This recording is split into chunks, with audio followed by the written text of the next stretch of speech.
Hello friends, Mandar here. I'm back with another video.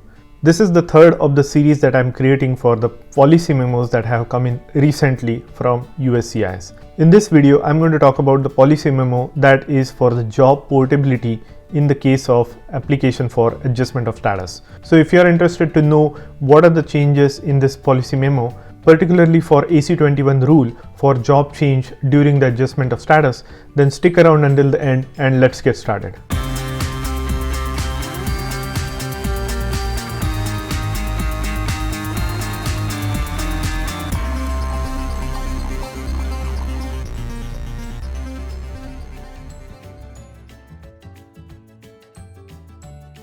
If you are here for the first time, welcome. My name is Mandar and I make immigration related videos for US and Canada. I'm not an immigration lawyer, so anything that I say on this channel or on this video is for information purpose only. And for your specific immigration needs, you should hire a competent immigration attorney. So with that said, let's get started.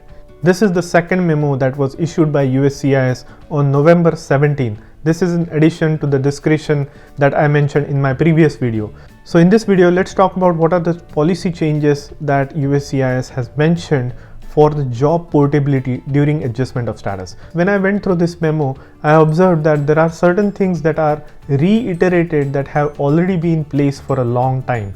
The only thing that is changing is they are reinstating and reinforcing this to the officers with some minor details. So let's look at it.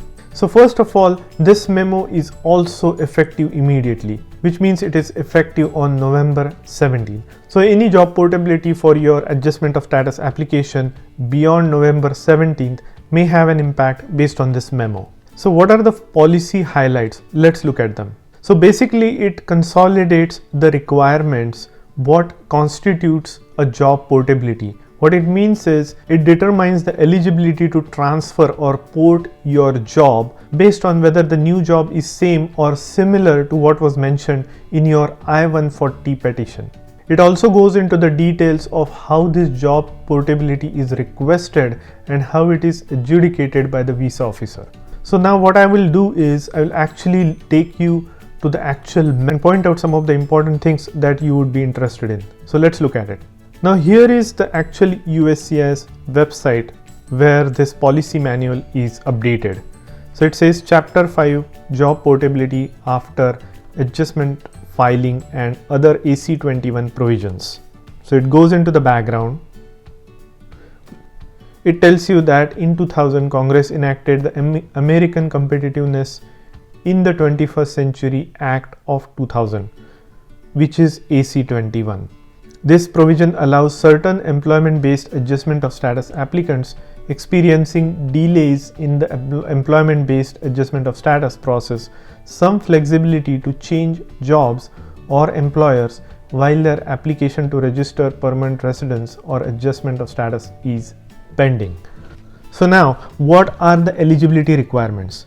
So one, general portability requirements. I don't think there is anything that has significantly changed in the general portability requirement because this is the law that is passed by the Congress. So any changes in this memo are just going to be more details and discretionary instead of changing the underlying requirements for the AC21, because in order to do so they will need to go through the Congress, but this is just a policy memo. So this is just the enforcement of the rule that is already established by the Congress.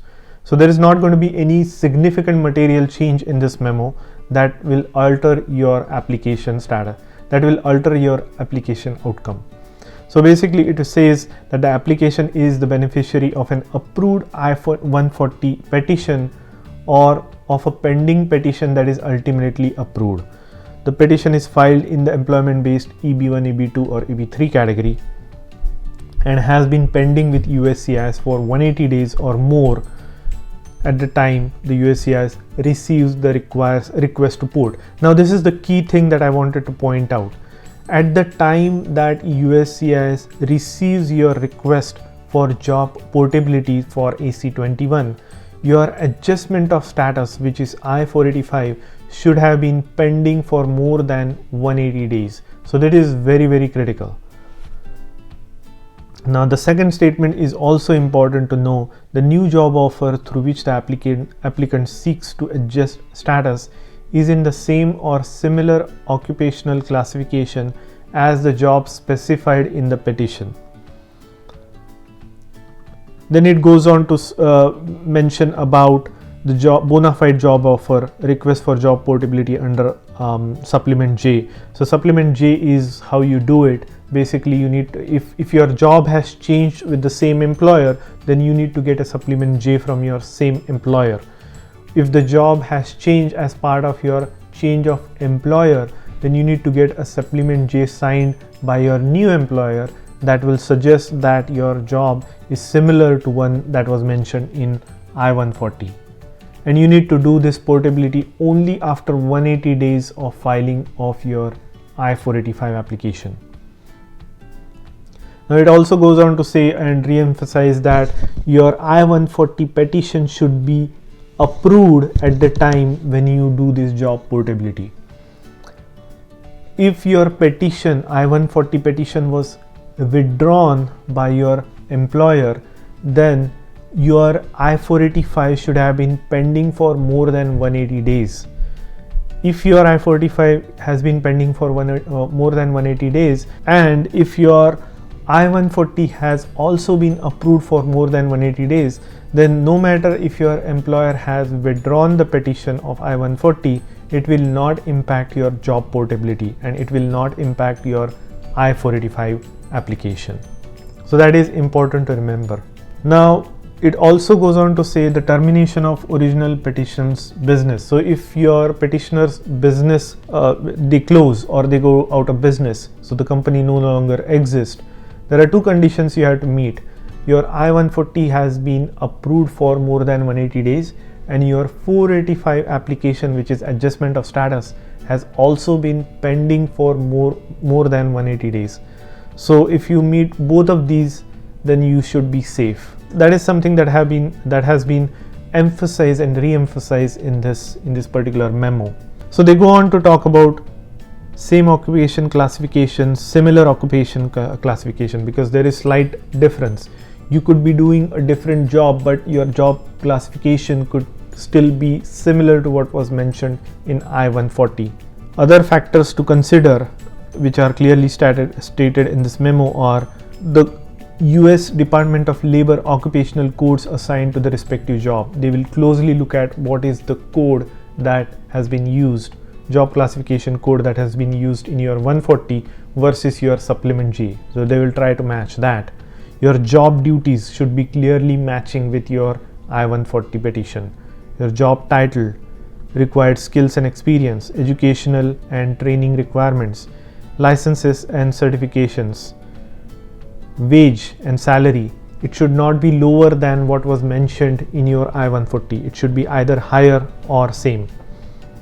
And then there are some other material changes that you will need to prove that they are not significantly different. So this is pretty long memo, and I suggest if you are concerned about job changes during this adjustment of status petition, you closely look at this memo and see if there are any things that potentially impact you. My job as part of this video is to make you aware that there has been an updated memo for job portability during adjustment of status, in which your new job requirements need to be very close to your job requirements mentioned in I-140. The timing of the request is critical. It has to pass 180 days pending adjustment of status, and your I-140 should also be approved and been approved for more than 180 days. So I hope you got some information out of it. I will leave the links of these memos in the description. Go through them if you are concerned about job portability and what are the changes related to that. Know your facts, talk to your immigration attorney whether or not you should be concerned about this. Maybe for most of them this will not change anything, because a lot of the things that have been mentioned in the memo are already existent. So there is not much material change, but if you are concerned, talk to your lawyer. So hope you got value out of this video. If you did, please hit the like button and consider subscribing to my channel, and I will see you in the next one.